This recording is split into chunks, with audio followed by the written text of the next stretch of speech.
Исәм Дуслар, всем здравствуйте! Это канал Татарский вперед, и меня зовут Алсу. Сегодня смотрим новую тему и продолжаем наш плейлист «Учим татарский». Давайте обратим внимание на доску. Крайний урок мы закончили на теме склонения глагола по местоимениям.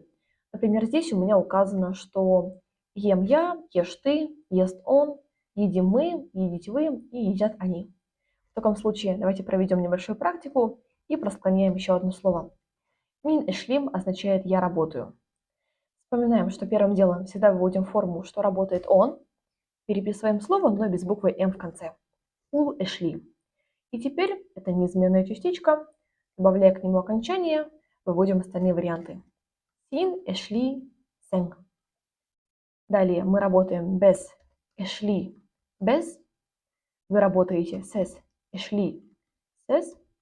И они работают алар эшли лер. А сегодняшняя тема звучит как вопрос в татарском языке. Научимся что-то спрашивать. Это вопрос первого типа, потому что в нем мы будем использовать вопросительные слова. Давайте с ними познакомимся.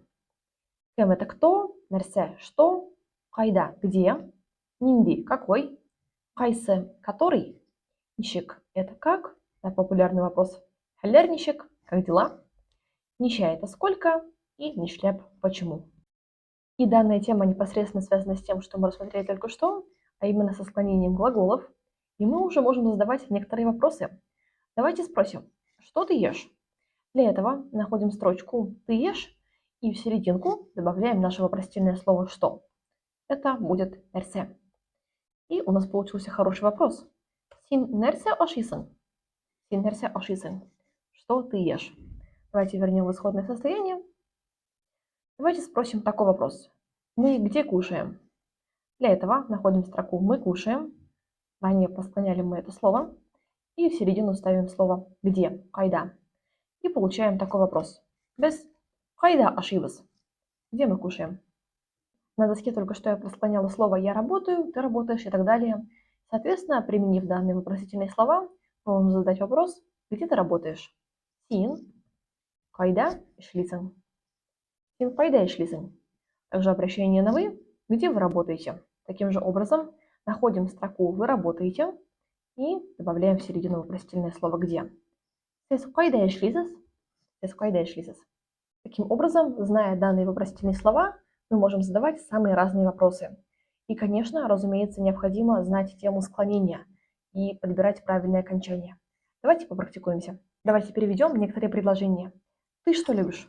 Ты это син. Любишь это яратасың. И в середину поставляем вопросительное слово что. Нерсе. Син нерсе яратасың. Отлично. Вы где учитесь? Вы это сес. Учитесь это будет укисыз.